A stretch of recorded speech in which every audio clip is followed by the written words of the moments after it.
এ হুজুর মাংস লাগবো? আমার এক পোয়া গোস্ত বাকি দিবেন। তাকে তো হুজুর বিক্রি করি না। বাড়িতে মেহমান আইছে তো একটু গোস্ত খুব দরকার আছে।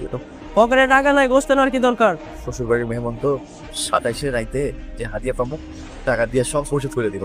মহাজনের করা নিষেধ, বাকি দেওয়া যাবে না, জানতো? জাফর ভাই আমার 1 কেজি চাউল বাকি দিবেন। আপনার কাছে তো আগের অনেক টাকা পাই। বাড়িতে মেহমান আইছে। আপনি হুজুর মানুষ, আপনারা সম্মান করি। ইনশাল্লাহ 27 রাইতে যে হাদিয়া পাবো তা দিয়ে সব পরিশোধ করে দিন। আপনাদের সম্ভব না দেয়া। একটু দয়া করেন। ঠিক আছে, এইবারই শেষ কিন্তু সাথে 2টা ডিম দিবেন। কিনতে পারুন না। একটু দেন না ভাই। চাল দেন তো, আপনার চাল নেওয়ার দরকার না, দেন।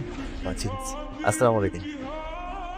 আসসালামু আলাইকুম ভাবি। ওয়ালাইকুম আসসালাম। তো আপনার কাছে যাইতেছিলাম, এই চাল কর্জ নিছিলেন, ওই চাল ফেরত দেওয়ার লিগা? না ভাবি, ভাবি অনেকদিন পর আমার বই না আমার বাড়িতে বেড়াইতে আসছে, আমার আরো 1 কেজি চাল কর্জ দিতে পারবেন? 1 কেজি চাল নিয়ে 1 মাস ধরে ঘুরাইতেছেন। আল্লাহ রাস্তা মাফ করো, আর কোনো কথা কইও না। সালমা এনার ডিম অনেক চেষ্টা করছি, গোস্ত আনতে পারি নাই। একটা ডিম আমি কার কার পথে দিব? জানতারে ডিম দিয়ে ভাত দিও, আমরা শুধু ভাত খাবো। শান্তা যদি বুঝতে পারে তাহলে আমি তারে কি করব তখন? কি করবো কো? তো ওখানে তো বাকি দেয় না। মেজাজ আছে গরম কে কই যা বলে না সভাপতি সাহেব, ইমাম সাহেব দেখলেই খালি টাকা চাই আমার কাছে। হুজুর মানুষ এত টাকা টাকা করে কে? এই যে হুজুর আইতেছে। আসসালামু আলাইকুম।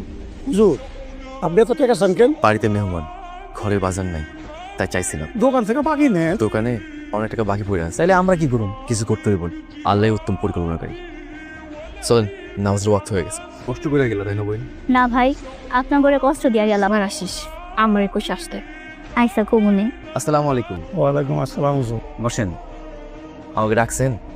এবার 27-এ তোর টাকা অনেক কম উঠলো। যা উঠছে আলহামদুলিল্লাহ।